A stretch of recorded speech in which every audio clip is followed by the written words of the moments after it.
Aí agora você imagina Davi, que ele matou um leão por causa de uma ovelha, matou um urso por causa de outra ovelha. De repente ele caminha em Jerusalém, e por causa de um erro dele, há 70.000 túmulos.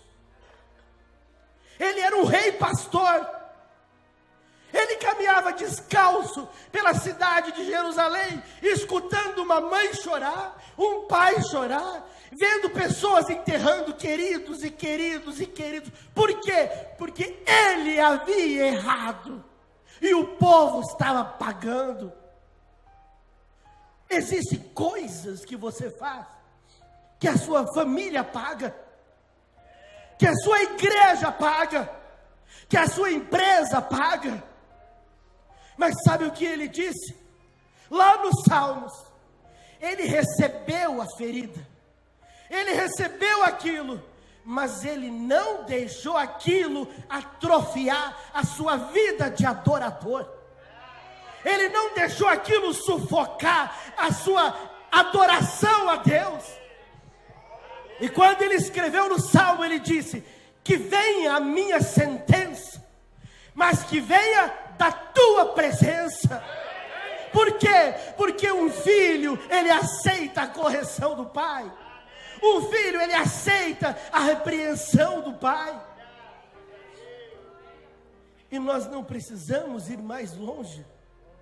Nós temos exemplo na vida do nosso profeta. Nós podemos lembrar das mais de 10 vezes que ele conta a história da vida dele. Ele chega, depois de ele ter voltado daquela reunião dos pentecostais, e ele chega, e a sogra dele, da sua primeira esposa, diz assim: William,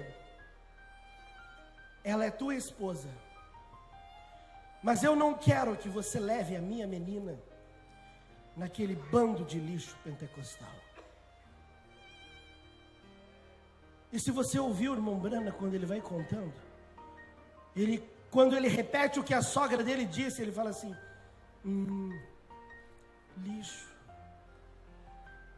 E ele começa a reviver aqueles momentos que aconteceram na vida dele. E ele disse que ele deu ouvidos à sua sogra, e Deus havia enviado ele para os pentecostais, mas ele não foi mais lá. E aí ele diz assim: mal sabia ela que dali poucos meses a sua menina, a sua filha, seria enterrada. E ele era recém-casado, tinha 2 filhos, e ela contraiu aquela tuberculose, e ela estava no hospital à beira da morte, até o ponto em que o doutor chegou e disse para ele que ela havia partido, que não tinha mais.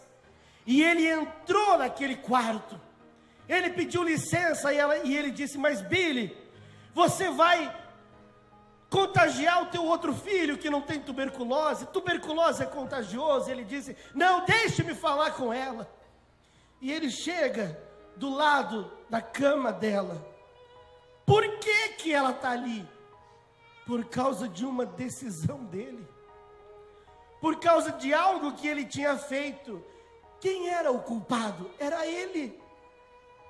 Aí ele olha ela e ele fala assim: ó Senhor, haveria bondade no teu coração? O Senhor me permitiria dizer adeus a ela? Aí ele diz que ela virou a cabeça lentamente, com aqueles grandes olhos negros, e diz assim: Billy, você sabe por que isso está acontecendo, não sabe? E ele disse: sim. A decisão, a ferida, quem tinha feito era ele. Ele tinha feito. Aí ele orou e disse: Senhor, tu não és cruel. Será que haveria perdão no teu coração? Ela tem uma bebezinha, permita que ela viva. Aí ele viu aquele lençol negro descendo, e ele sabia que a resposta do pai era não. Aí ele sai daquele quarto, e ele vai para o outro quarto. E ali na pediatria está aquela bebezinha de 3 meses. Irmãos, imagina você, um pai, uma mãe, você olhar como ele conta, chorando todas as vezes que ele conta, aquela ferida está ali.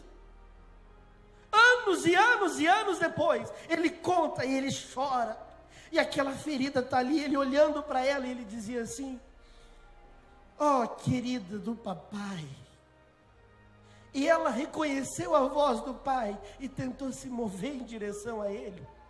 E ele olhou nos olhos dela, e ele viu que os olhos dela estavam cruzados, ela ficou vesga, de dor da doença.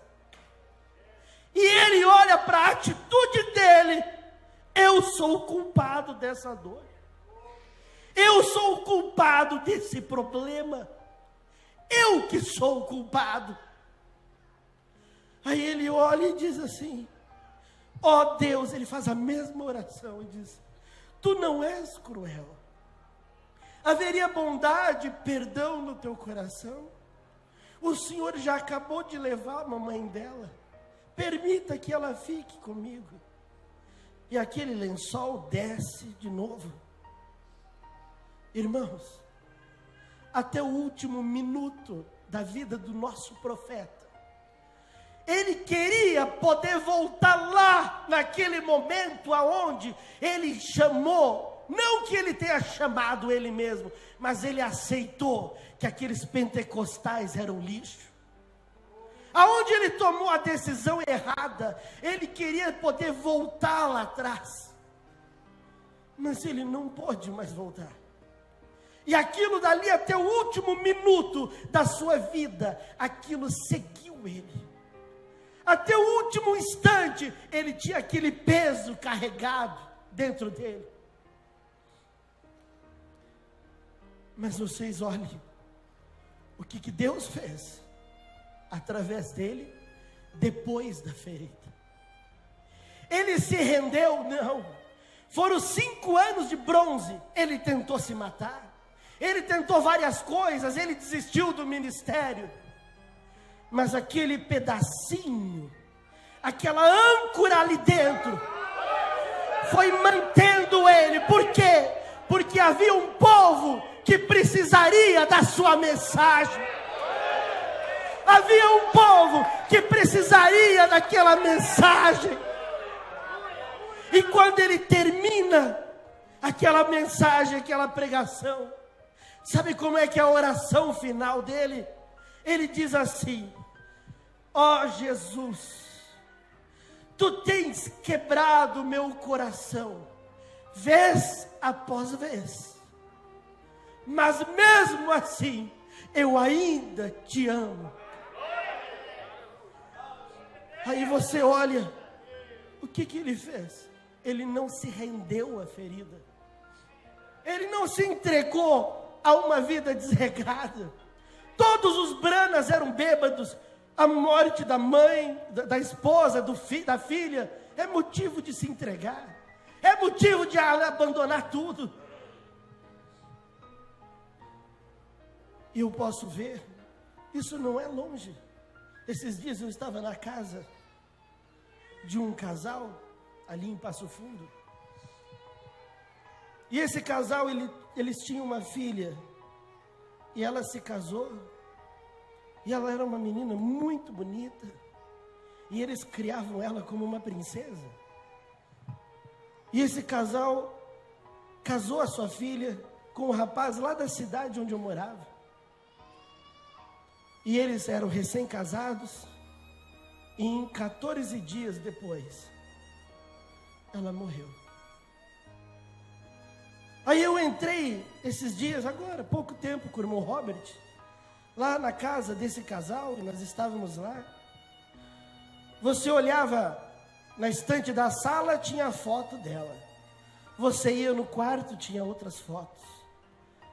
Aquilo dali é uma ferida. É uma ferida sangrando. É uma coisa que corta. É uma coisa que arrebenta por dentro. Nós, mesmo nós que temos a esperança da fé, Nós sabemos o que é a dor de enterrar um ente querido.